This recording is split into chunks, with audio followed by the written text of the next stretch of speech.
Esta es una producción original de PINE, la plataforma de introducción a nuevas economías, con el apoyo del Centro Internacional de Investigaciones para el Desarrollo, ADRC, y el respaldo internacional de la Plataforma de Innovación Económica.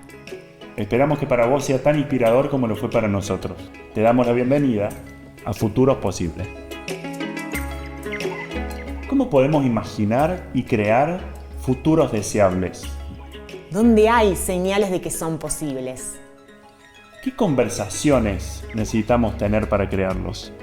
Este video podcast fue creado durante el gran encuentro presencial Futuros Posibles, en el que los intercambios fueron tan valiosos que quisimos grabarlos y compartirlos.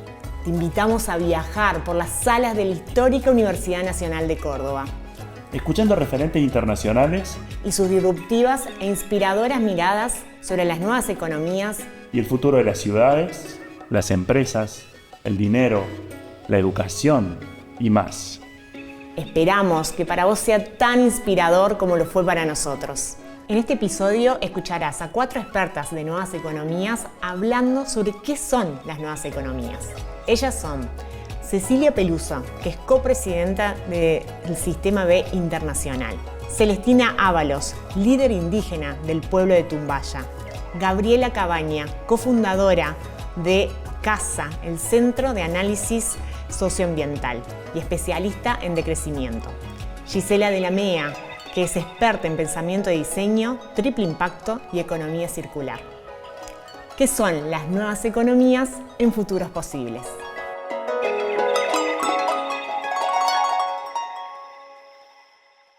Vamos a hacer de cuenta que estamos así como en el comedor de la casa de Celes.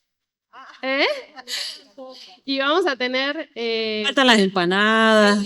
Sí, faltan las hierbas. Mate. ¿No? Sí.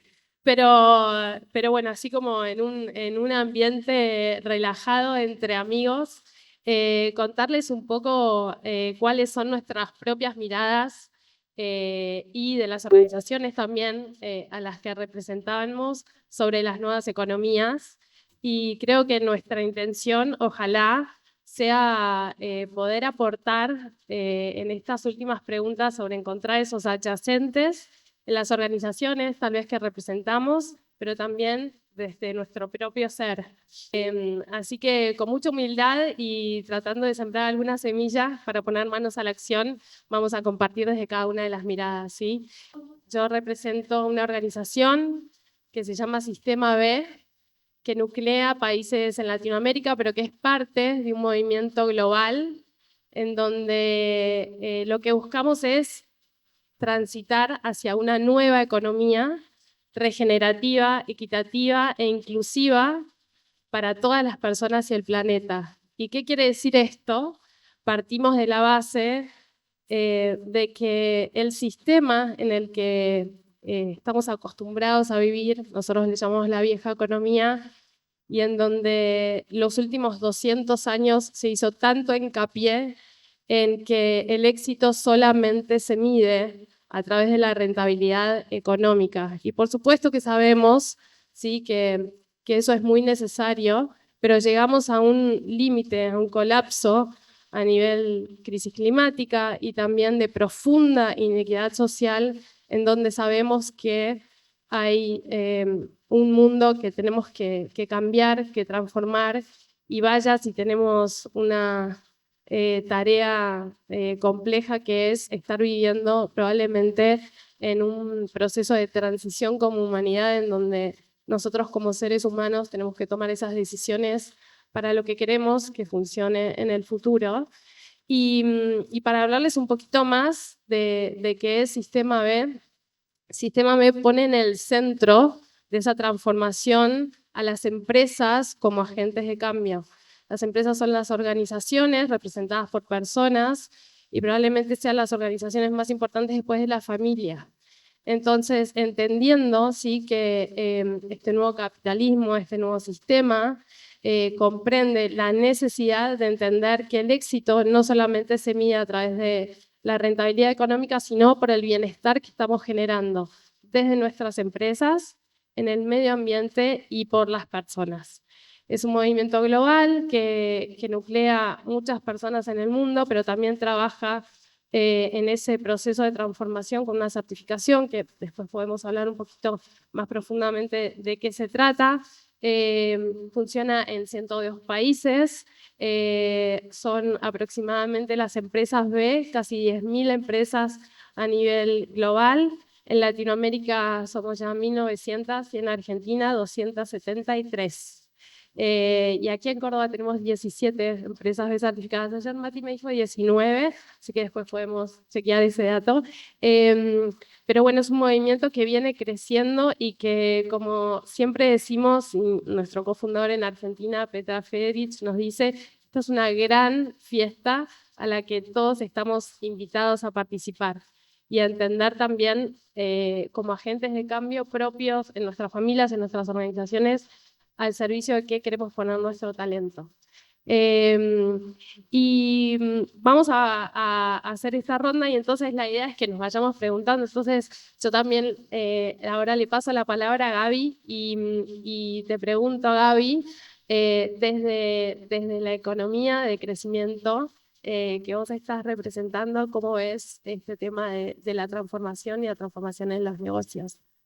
A ver, ahí va. Tal vez mejor, sí. ¿Se escucha bien? ¿Sí?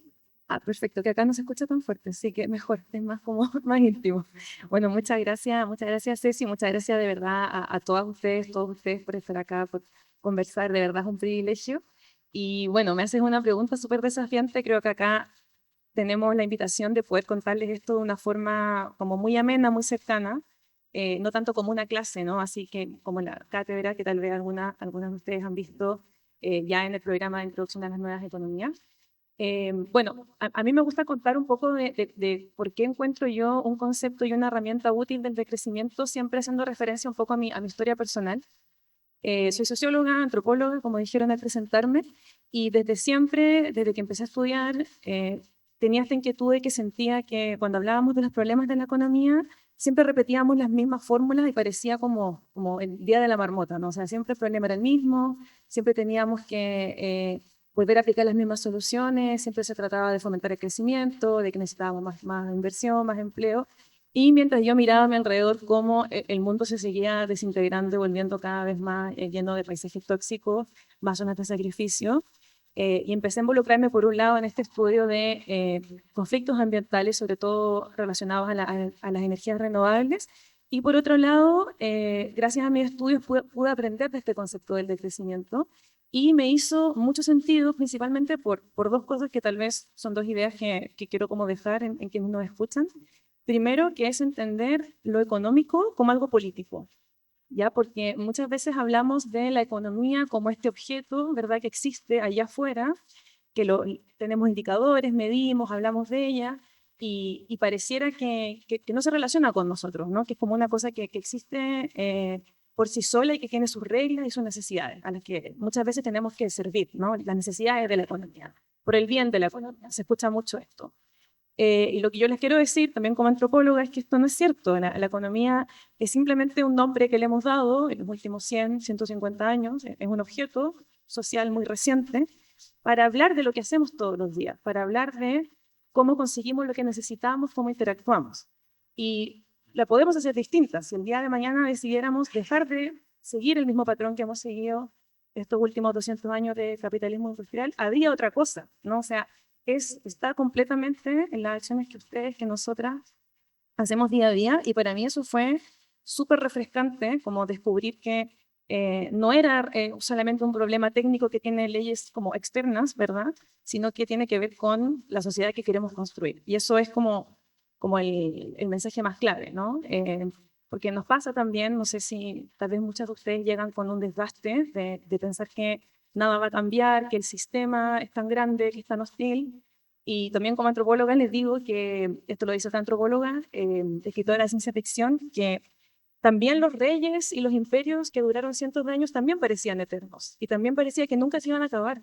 Y la gente que vivió bajo ese dominio pensaba que su poder era infinito, que era inamovible. Y aún así cayeron. Y eso no es menos cierto para este sistema monstruoso capitalista en el que vivimos hoy día, que también va a caer. Y si recordamos como las luchas de todas nuestras ancestras y ancestros, creo que cuando reconectamos con eso vemos que esa fuerza, esa vitalidad ya la podemos encontrar, ¿no? Y la podemos usar para transformar. Y bueno, así, solo para resumir en una frase, ¿por qué decrecimiento? El decrecimiento yo me gusta definirlo siempre como tres cosas. Estos son tres frases. Primero, una perspectiva de críticas al crecimiento, ¿verdad? Como esta doctrina que dice que la economía siempre tiene que crecer, que la solución siempre es más crecimiento, que es una crítica que existe desde que se inventó el Producto Interno Bruto, desde que se inventó este objeto, ¿verdad?, de la economía neoclásica. Es una conjunción de muchas críticas, crítica feminista, una crítica más cultural, crítica del norte-sur global. Es también un conjunto de principios éticos y políticos para decir, bueno, esta es la economía como la queremos vivir, los cuidados, la convivialidad, una serie de cosas. Y tercero también es la pregunta por la transición, ¿no? Que creo que esto es lo que más tal vez nos interesa hoy día. Tenemos estas visiones utópicas, pero también cómo transformamos nuestras instituciones, nuestras empresas, nuestras comunidades, nuestras ciudades. Y ahí también les digo que si les interesa, esta es una literatura, una comunidad científica y también practicante súper vibrante, que tiene mucho que ofrecer de experiencias, de sistematización, de fórmulas, de posibilidades, y que ahí en el fondo hay toda una discusión súper interesante también, con mucha diferencia igual, de la que se pueden nutrir, y espero también contribuir. Así que por ahí lo dejo por ahora. Bueno, a mí me toca un poco el enfoque de la economía circular y para eso me gustaría preguntar, ¿quiénes han escuchado de economía circular? Víctor, ¿para qué me invitaste? Yo como que me siento como que no tengo nada para explicar. ¿Quiénes no han escuchado? A ver, no veo nada encima. Ah, bueno. Esa es mi audiencia. El resto me enseña. El enfoque de la economía circular es tan obvio como ver la montaña de vertederos que tenemos en nuestras ciudades, despertarnos todos los días y ver que ya es inhumano estar conviviendo con residuos en nuestras casas, en nuestros hogares, en nuestras veredas, y a que al mismo tiempo eso tiene un desgaste, ¿cómo se dice? Un desgaste social, digamos, ¿no? O sea, un problema social, atrae un problema social. A mí lo que me llevó hacia el camino de la economía circular es una ecopatía que empecé a sentir, que me empecé a sentir como muy desconectada con lo que dio origen a mi niñez. Yo me crié en un pueblo, yo me crié en el campo, los recursos era lo más valioso que teníamos. No me crié en el mundo de la descartabilidad, todo lo que se tiraba se pensaba 200 millones de veces si lo ibas a tirar. Es más, se dejaba en el purgatorio aquello para ver si revivía, no se tiraba. Y cuando me fui a vivir a la capital, ¿no? Porque por estudio, empecé a sentir como una ecopatía, una cosa, ¿qué es esto? Yo no pertenezco más a la tierra. Yo ahora me compré un mundo nuevo. Wow, mirá, todo lo puedo tirar, todo es fácil, práctico, rápido, ya, instantáneo. Y empecé a perderme, empecé a perder mi génesis, empecé a perder mi esencia. Y claro, yo soy diseñadora y como herramienta, lo único que tengo en el ADN es ese proceso de volver a repensar. Entonces, todos podrían decirme si soy más ambiental que social. No, obviamente que me conmueven las dos cosas. El tema es que el mundo del diseño tiene mucho para aportar en la circularidad. Y cuando hablamos de nuevas economías, yo me acuerdo cuando nació Pine, intercambiando con Víctor y Meli, que decíamos, ¿dónde están las puertas de todas estas nuevas economías? Digo, Víctor, yo tengo un pedo, yo ya no sé si soy circular, regenerativa, social. Tengo una crisis de identidad porque me gustan todas. Es poliamor económico esto. Y era como que no me podía definir por ninguna. Hasta que después me planté en la circular porque me di cuenta de la materialidad y el conocimiento que yo traía en esto, ¿no? En prototipado, en design thinking, bla, bla. Y la puerta de entrada, digo, mira, Víctor, yo acá tengo un dominio que es nuevaseconomías.org y ellos tenían un programa que era programa de inducción a las nuevas economías. Y ahí es como que dijimos, bueno, hagamos una convergencia de todo esto y empecemos a bajar el concepto. Porque al final del día, economía significa eco, viene de casa, y nomía de administración. Y esto que me había pasado a mí por el cuerpo, que era una ecopatía tremenda, que las veía en mí porque estaba copiando otro estilo de vida, del cual yo no pertenecía, era como reconceptualizar la economía, ¿no? Porque al final, si eco significa casa y nomía administración, lo que estamos haciendo es mal administrando la casa. O sea, es insostenible seguir produciendo, extraer, producir, consumir y tirar. Es insostenible. Cuando en la naturaleza no hay residuos, cuando en la naturaleza lo que es residuo para uno es alimento para el otro. Así que yo en esta época de mi vida estoy en la perimenopausia, reconectando con mi propia naturaleza. Gracias. Me siento una periadolescente, les digo. Hormonalmente me estoy inflando adrede, estoy en la teoría de desarrollo. Ronald, te banco muerte, el desarrollo es infinito, te lo juro. Entonces, es eso, es como de alguna manera nosotros nos vuelve a hacer sentido la vida, ¿no? Y no nos metemos en la vida de pilotos automáticos y el chip que nos lleva por un camino que es infinito. Y en eso, la que es CRA es L. Porque yo soy una atrevida bárbara, pero la sabiduría la tiene ella. Así que le paso el micrófono. Allinchisis, Guarmicuna, Allinchisis, Runacuna, Tincunacama, Hayaya. Muy buenos días. Bienvenidos a cada una de ustedes a este hermoso lugar.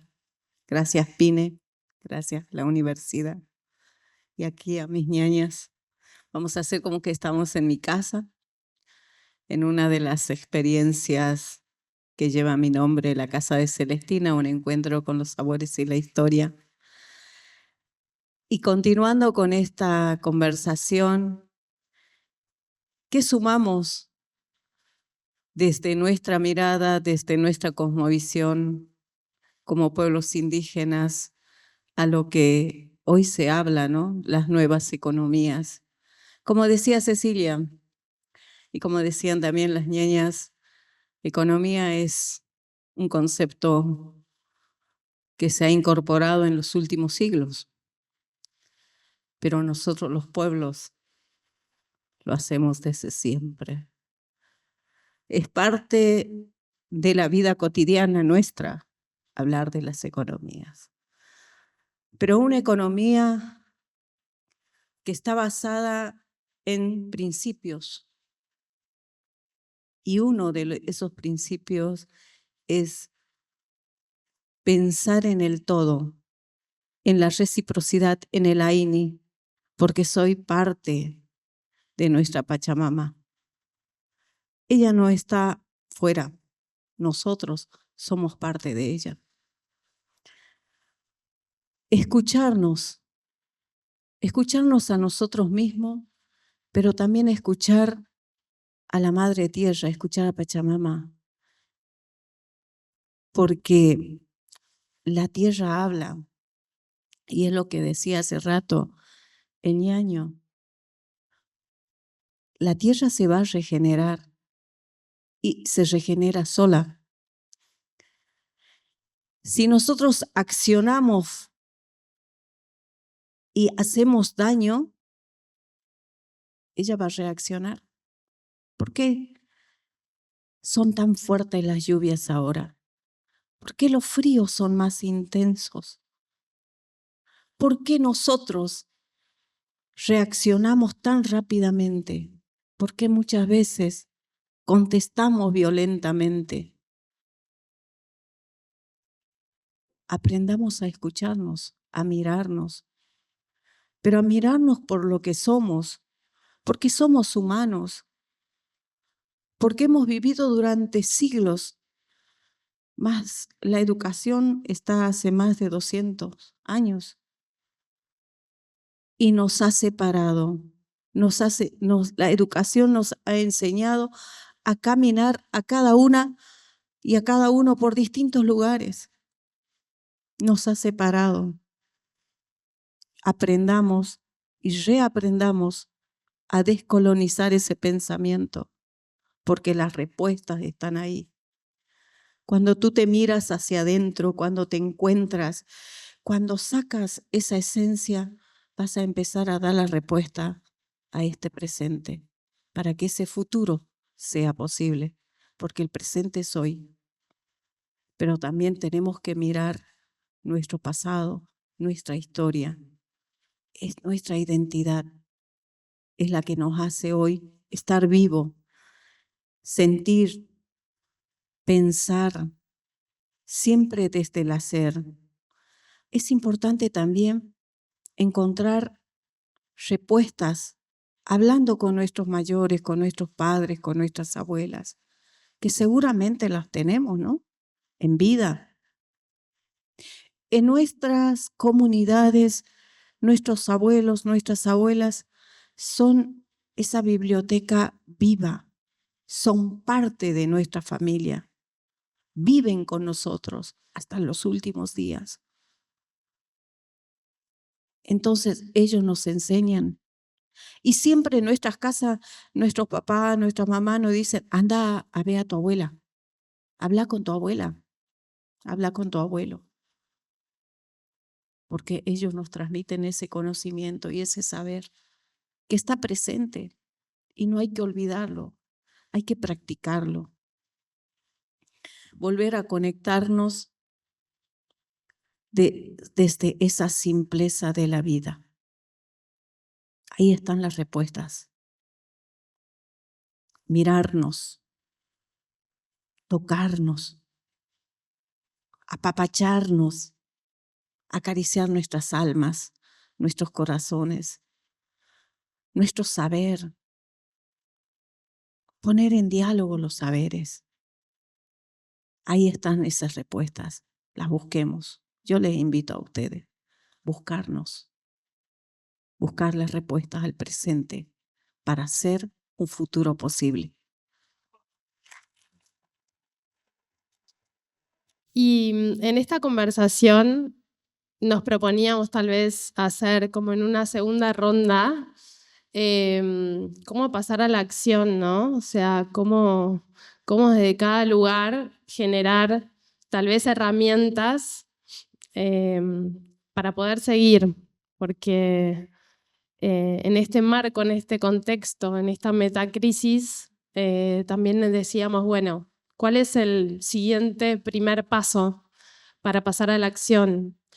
Y conectando con todo lo que decíamos, también compartirles que en algún momento todos tenemos como un llamado, ¿no? Como ese momento de conectar con nosotros, mirarnos hacia adentro y preguntarnos ¿para qué hacemos lo que hacemos todos los días? Y poder replantearnos al servicio de qué queremos poner nuestro propio talento. Y para poder dar ese primer paso, a mí me pasó también que cuando yo escuché qué era una empresa B, fue en un evento en donde escuché a una persona hablar de su propia empresa y era una empresa familiar. Esa persona es segunda generación de la empresa B colombiana más querida en Colombia.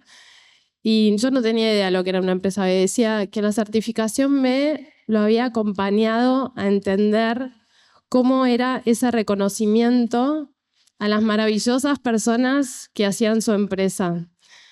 Y a mí esa frase me entró, por supuesto, por los oídos, pero también por el corazón, y representa mucho el movimiento, porque las empresas que buscan medir el éxito a través del bienestar que generan en el ambiente y en la sociedad son empresas queridas, son empresas en donde las personas se sienten valoradas de otra manera, reconocidas, Son empresas que atraen talento, son empresas que vibran en una energía distinta, a pesar de todos los problemas que tenemos todos los días, pero también se preguntan, ¿para qué quiero crecer? ¿Para qué quiero que mi empresa crezca? ¿Para qué quiero ser más grande? ¿No? Y esta reflexión sobre el crecimiento y el desarrollo es fundamental. Y para contarles un poquito más sobre el movimiento, las empresas B son empresas que se comprometen fiduciariamente con esta mirada de todos sus grupos de interés y también miden el impacto que generan, porque como siempre decimos, lo que no se mide no se puede gestionar de otra manera, y hay una herramienta que se llama evaluación de impacto B, que siempre decimos es como un despertador y un espejo. Un despertador porque despierta la conciencia y ya no hay vuelta atrás, y un espejo porque te permite medir en 5 ejes todo lo que haces y todos los impactos que generás en la comunidad, en los clientes, en los trabajadores, en la gobernanza. Y solos no podemos, así que también traer el concepto de la articulación, de generar otras reglas de juego, de poder animarnos a generar política pública, de generar articulación con la academia, con el gobierno, con los sindicatos, porque perseguimos los mismos intereses. Necesitamos una profunda transformación en el sistema en el que nos manejamos. Y como hablamos de dar ese paso a la acción, seguramente todas las personas se siguen preguntando qué podemos seguir haciendo. Gaby. Gracias Ceci. Esta es una pregunta difícil para mí porque tal vez yo vengo con una mirada un poco externa a este espacio. Yo soy eminentemente una investigadora y académica, ¿no? Me gusta incorporar una mirada crítica. Pero desde ese lugar, lo que les puedo hacer como invitación a la acción es a escuchar, a tomarse en serio y en la medida que puedan involucrarse con las perspectivas de aquellas personas, organizaciones, territorios que ya están teniendo una perspectiva alternativa, que ya están desafiando el paradigma desafiante, o sea, el paradigma existente. Y una vez que lo empiecen, se pongan esos lentes, van a ver que están todos lados. Pero están silenciadas, están oprimidas, están en nuestras primeras naciones, me encantó tu anécdota, dice, porque están en muchas partes, ¿no? En esos lugares que ya tienen las alternativas, ya tienen parte de esos futuros y muchas veces los consideramos como algo del pasado, algo que hay que superar, como ignorancia, una serie de etiquetas, ¿verdad?, que no hacen sentido.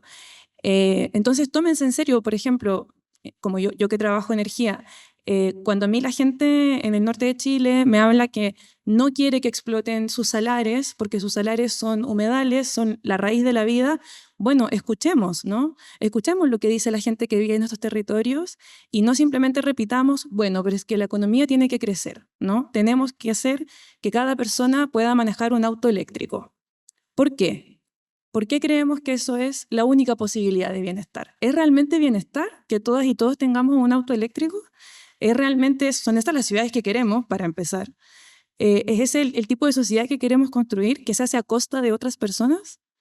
Y tantas veces estas protestas legítimas se silencian y se aplastan bajo los dogmas, que creo que si simplemente ustedes se toman el tiempo de tomarlo en serio, de entender que ahí hay una sabiduría y algo que aprender, podemos reorientar nuestras acciones, donde sea que estén. Por ejemplo, si están en la universidad y investigan planificación energética, ¿por qué no empezamos a investigar futuros en los que necesitemos menos energía que hoy? Y no más, que todos los proyectos, por lo menos en Chile, siempre es como más, porque va a haber más industria, va a haber más de esto, de lo otro. Y bueno, pensemos en otras formas en las que podamos proveer, que no requiera saquear la casa de otras personas, ¿no? Que al final eso es lo que se termina convirtiendo y ya está pasando, lamentablemente. Entonces, no se trata, ¿verdad?, de ir a meterse necesariamente en la barricada. Ahí, si quieren ir, también está bien.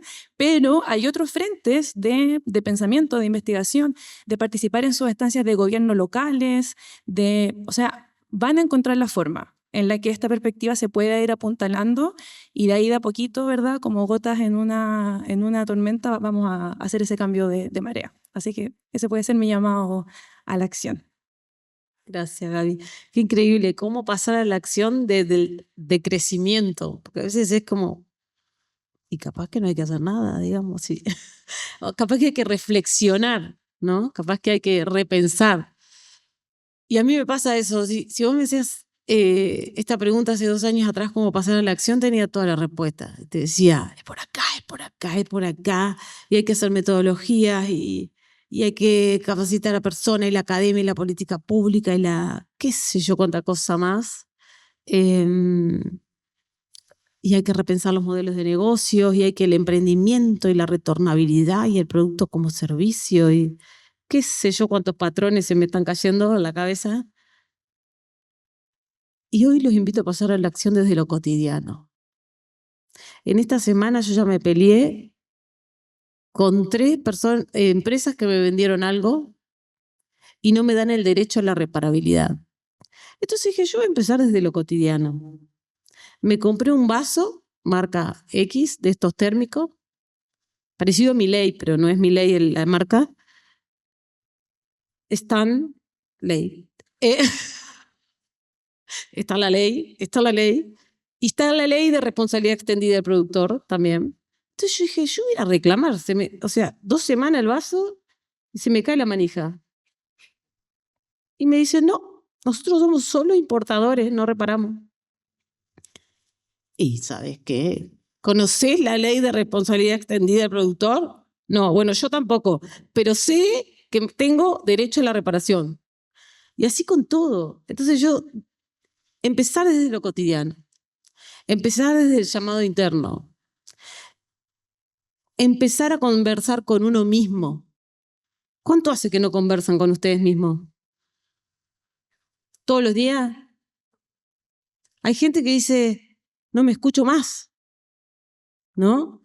Entonces, eso, para mí, si cada uno de nosotros pasa a la acción desde lo cotidiano, desde lo individual, y lo pone al servicio del emprendimiento, de los lugares donde participa, de la academia, yo creo que ahí sí podemos estar mucho mejor enraizados en este planeta. Nada de lo que les estoy diciendo lo había pensado hasta el último segundo que ella me pasó la palabra. Nada. Es como que siento que necesitamos ser cada vez más nosotros mismos para poder pasar a la acción. Si vos naciste original, no podés morir siendo una copia. Para mí eso es pasar a la acción. ¿Cómo pasamos a la acción? Sumas causa es buen vivir o vida plena significa. Y para pasar a la acción voy a hacer una invocación a nuestros apus, a nuestras achachilas. A tata inti ñañaquilla tata chulpi tatín Delfonso. ¿Y por qué lo hago? Porque hay que ser agradecidos. Una de las cosas está ahí, en esa acción. Agradecer. Levantarme y agradecer por la vida, por el sol, por la lluvia, por el agua, por mis amigos, por mis ñaños, por el plato de comida que tengo todos los días, por tener un techo, una cama, por llorar, por reír, por renegar, por cantar, por bailar. Agradecer a la vida. ¿Cuántas veces no lo agradecemos? Es la primera conexión. Agradecer porque estamos vivos, porque sentimos que la sangre corre por nuestras venas. Agradecer por el calor, la familia. Hablaba con Isabel, una ñaña de mi pueblo, antes de venir. y conversamos que nosotras las mujeres tenemos mucho saber. Y eso es valioso porque las mujeres hemos estado mucho tiempo y en buena hora, porque mucho tiempo nos han tenido ahí como escondiditas. Y entonces, ¿dónde se ha mantenido intacto ese saber? En nosotras. Y hoy lo podemos multiplicar ese saber. Así que Jayaya, vivan las mujeres, vivan nuestras Warmis. Muy bien. Tenemos que detenernos frente al tiempo. Difícil, ¿no? El tiempo corre rápido. Pero el tiempo corre rápido porque nos han enseñado un tiempo lineal. Nos han enseñado un calendario gregoriano.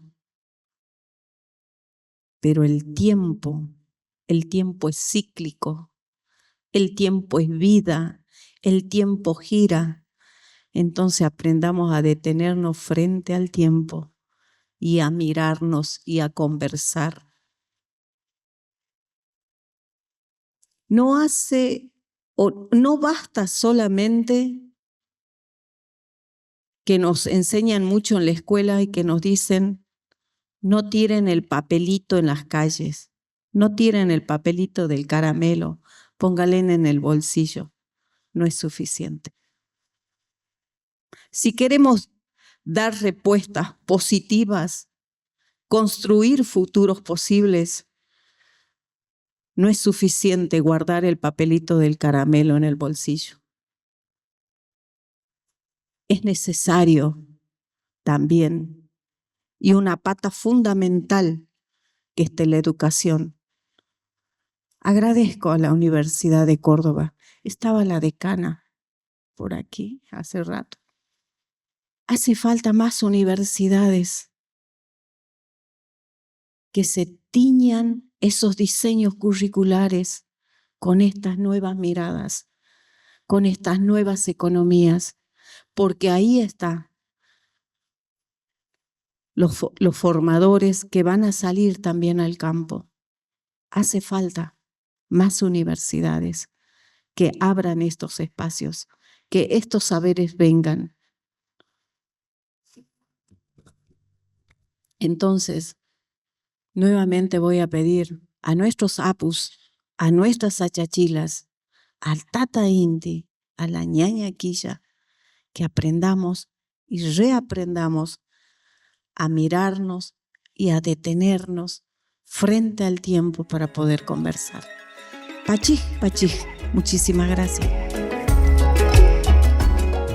Si te interesó lo que escuchaste, además de compartir este podcast con otras personas para que la conversación se siga expandiendo, te invitamos a ver la publicación con la cosecha de futuros posibles, acceder a clases gratuitas sobre nuevas economías y mucho más en www.nuevaseconomías.org.